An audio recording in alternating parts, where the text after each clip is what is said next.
The premise of the movie is set in the late Qing dynasty in China. One day, a spoiled young man named Wang is taking a stroll in the market alongside his minions. They come across a beggar named Su Can laying on the ground. Wang makes his people assault the beggar for no reason, humiliating him and calling him different names. They bully the poor guy, but he doesn't bother to retaliate. At last, Wang pees on him, asking him to quench his thirst. After they leave, Su Can is left behind in the street, senseless and beaten. He has been living in misery for the past month, but life was different for him before that. The scene cuts to a few months ago. On the same street, Wang and his minions steal a little girl's toy for fun, but this time they are stopped by Su Can. He is a formal martial arts expert who is turned into a beggar. Even though Su Can's lifestyle is looked down upon, he has gained popularity because of the fighting skills that he frequently showcases. Because of this, he has also gained the title of the leader of beggars. Su Can asks Wang for money, then proceeds to beat up his minions. Eventually, justice is served, and the little girl gets her toy back. Everyone cheers for Su Can, making him the center of attraction. That night, something strange happens in the emperor's residence. A guard loses control of himself and starts attacking the higher officials. His eyes turn milky white and his nails elongate, almost as if an entity has possessed him. The soldiers try their best to stop him, but the man can hardly be touched. The city's councilman, Fuka Yuheng, watches the incident while hiding and praying for his life. Simultaneously, the emperor, unaware of everything, is sleeping in his chamber. He also has a nightmare of someone with long nails beheading his soldiers. The emperor wakes up covered in sweat from the dream and immediately calls Fuka to his chamber. By now, the guard has returned to his normal form and has no memory of what he did. The emperor is informed that the same thing happened to many people in the city. Rumors blame it on a highly contagious virus, but the emperor knows better. To solve the problem, he has to worship heaven for days without meeting anyone from outside. Hence, he asks Fuka to start an investigation and find the root of the problem while he is away. Fuka is confused about where he should start the investigation. Hence, he asks his nephew, Su Can, for help. Su Can's wife, Fei Fei, is the woman of the house. Her orders are absolute that no one can go against. So, when she asks her husband to help Fuka, Su Can has to agree. At the same time, we see a councilman frantically praying in his house. He has been getting nightmares recently and has an eerie feeling in his heart. Suddenly, an invisible force knocks over his bookshelf. The man has locked every door and window in the house with chains and locks. Still, he is paranoid that someone has gotten inside. His fear comes to life when he hears someone whispering. Behind him is a grim, reaper-like man waiting to end his life. Suddenly, the councilman is transported to a dream world where all his colleagues are killed and mounted on poles. He tries running away, but his limbs are caught and trapped. In the end, they are torn apart, and the man is killed in a brutal murder.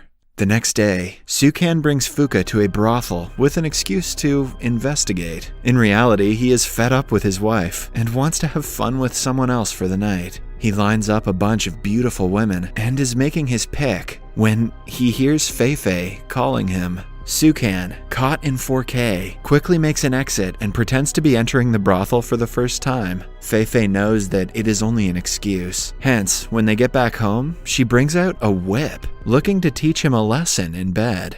The following morning, Su Can is informed about another person being possessed and killing guards. He immediately comes to their rescue and once again impresses the people with his fighting skills. However, in the middle of the fight, the rival gets an upper hand and is about to land a fatal attack. Right then enters Sha Jiu, the descendant of Feng Jing religion. He defeats the rival with a single punch, gaining everyone's compliments. He addresses Su Can as master and treats him with respect, but still, Su Can cannot help but feel a hint of jealousy because of Sha Jiu's popularity. Later that day, Su Can is in the market when half of the crowd stops abruptly. They force an attack on the other half, revealing that they have been possessed. Amidst the chaos, Su Can notices the Grim Reaper on top of a roof. He follows the man and ends up in a field where he is attacked. After a brief struggle, the Reaper disappears on his own. Back in the market, Fei Fei is also fighting the possessed, but is about to be killed. Then, Shajiu arrives and defeats every single possessed person. He is praised for saving many lives, but the family of the possessed are in distress. To help them, Shajiu brings their unconscious bodies to his home and performs a ritual. By the end of the ritual, they return to life and are all better. He also reveals that he has been trained in white magic and knows a way to stop the Grim Reaper. Sukan, on the other hand, is furious that Shajiu is getting all the attention.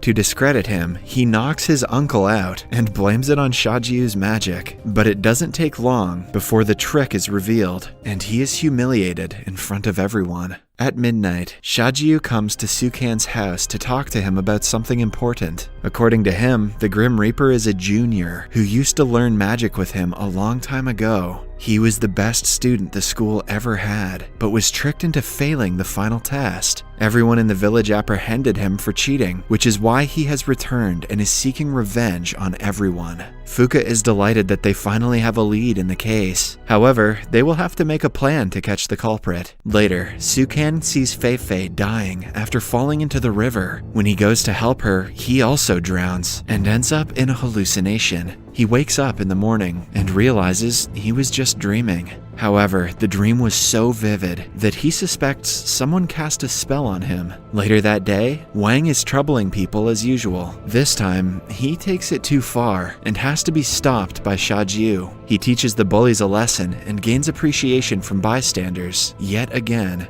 When it gets dark, people gather in front of a shrine to pray. Fuka pretends to be Sukan to lure the Reaper in. Although he is not so good at acting, the plan works, and the Reaper falls right into their trap. He tries to fight Sukan and kill him, but is in turn killed by Shajiu. The chaos subsides and the killings finally end. In the following scene, everyone is in front of the Emperor, telling him about the progress. Impressed by Shajiu's abilities, he fails to recognize Sukan's role in the mission. Sukan feels humiliated when his presence isn't acknowledged, while Shajiu is asked to stay longer in the palace. Once he is alone with the Emperor, he is asked to check his health using his magic. Shajiu predicts the nightmares are a symptom of heart disease. He assures the Emperor that he has a magical medicine that will make him better in no time. In only a few weeks, Shajiu and the Emperor become inseparable. Shajiu's position in the council rises, and he becomes the general of the palace. His disciples also gain extra respect in society. People offer them free food and services because of their master. Then, one night, Fuka calls Sukan outside for an important task. But as they talk, he addresses Sukan as Master Su. It turns out the person in front of him is Shajiu, wearing Fuka's face. He discloses that he is the actual Grim Reaper who has been controlling everyone in the town with his magic for the past few months. Even though he is from a respected family, he was humiliated by the villagers 10 years ago and has been longing to take revenge ever since. Now that he is just steps away from being the Emperor, he has to kill Sukan first and seal the deal. Before Sukan can comprehend anything, Shajiu casts a spell on him. They are taken to an imaginary world where Shajiu is a giant. He attacks Sukan, but the beggar takes advantage of his size and narrowly makes an escape.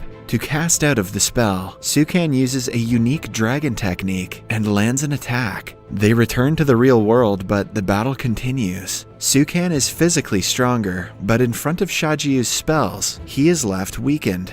Shajiu wants him to suffer, so instead of killing him, he breaks his ankles and curses him to live like an actual beggar for the rest of his life. At the same time, a troop sent by Shajiu attacks the beggar base and kills everyone. Fei fights for her life, but eventually suffers the same fate as the others. In the morning, Sukan returns and finds out that everyone he ever loved has died. He holds Fei and breaks into tears. The only person on his side is Fuka, who is thankfully away when the place was attacked. Enraged by the sight, he goes to the palace to ask for justice. But even the guards are on Shajiu's side, and he is no longer allowed inside. Cut to a month after the incident, Shajiu's curse has fulfilled itself, and Sukan is turned into a miserable beggar. The people who once used to look up to him now refuse to come near him. Wang uses the situation to teach Sukan a lesson. He and his minions take turns peeing on the poor man. Still, Sukan doesn't fight back and is numb to their insults. When he is at his lowest, Fuka finds him and brings him back to his home. He has also lost his job and is in bad financial condition. He eats leftovers from restaurants and brings the same for his nephew. Eventually, Shajiu's disciples start showing their true faces. They demand free goods and assault everyone who refuses to obey them. People who were on Shajiu's side before start dreading his rule.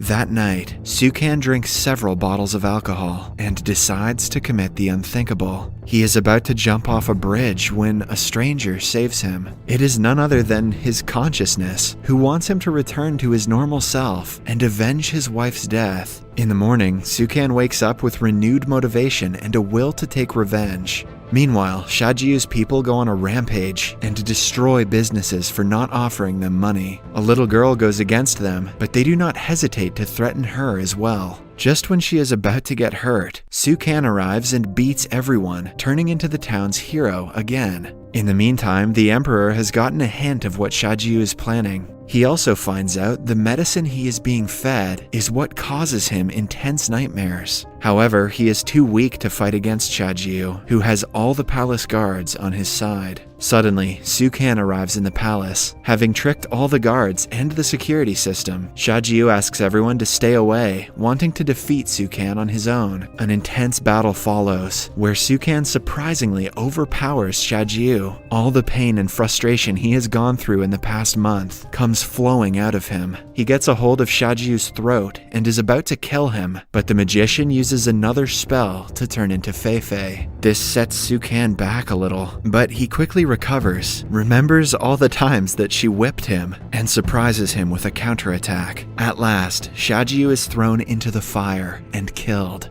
Shajiu's followers are agitated at their master's death, but before they can attack, Sukan's supporters arrive and fight them. In the last scene, Sukan is in the streets, continuing his life as a normal beggar. Then, one day, he sees a girl who looks exactly like Fei-Fei. The movie ends as she offers him a piece of bread. Subscribe for more videos like this, turn on notifications, and leave a like to help the channel out. Thank you for watching.